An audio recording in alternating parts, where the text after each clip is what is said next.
So diving into the superannuation calculator and having a look at how this works, what we'll be doing is putting in the variables for the client, or if it's the client using it themselves, they can put their own variables in, and they'll be looking for the number of years until their superannuation hits zero, given an annuity. So let's just say for the client, you want them to be taking $50,000 a year, and they have this kind of money in their fund.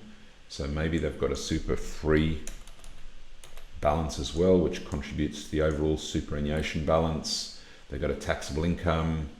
They've got expected annual growth on their salary. They've got an employer contribution to the fund. There's an inflation rate. Maybe that's more like 6%. And you would hope that your growth, your salary growth would exceed the inflation rate, but these days that's unlikely. Got a max contribution there, which is probably not a problem in this example. If you've got any extra amounts coming in as salary sacrifice or personal concessional contributions, you can put those through. You've got a tax rate for your super fund. You've got super fees. So either the fees will be on a percentage basis or just a fixed dollar amount. So we'll work on the basis, we've got a self-managed super fund here. You've got super growth. Maybe you're hoping for 8%. So how long is this going to last? Now we've got both real and nominal, and we've got nominal post-retirement. So as we head toward retirement, you can see, because of the inflation rate, doesn't really do that much. You really do have to pump a lot of money into super to have a real value that's anything reasonable, even though you can see your nominal rate of growth going up. And then finally, as you hit retirement, yes, you'll be taking your $50,000 a year, but because of inflation, the unfortunate reality is that really won't work out too much in the hand, and you can see you bleed out the fund until you've run out. So really it's telling you that you've got 22 years at that amount. So maybe what you're going to do is you're going to do something different.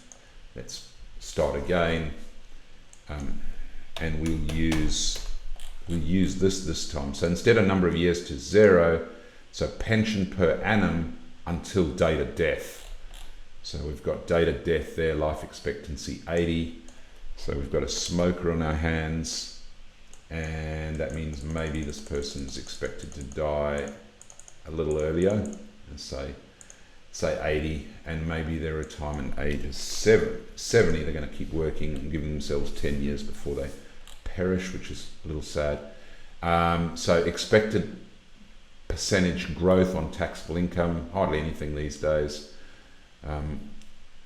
Inflation, maybe your inflation rate is higher, 5%, 27.5. So let's calculate what they can have per year until they die. So all working until 70 and then taking your money out. Of course, the sad reality is the nominal value is nothing quite like the real balance, and that's the reality of inflation. And then after retirement, you start taking your money out of your fund, and yes, you might be taking $72,000 a year until to death, but don't forget that is a real value and not the nominal. So the nominal is obviously not as friendly, but certainly that is the way that you use the calculator, the superannuation calculator, and our goal is obviously to add in a whole lot more of these useful kinds of tools.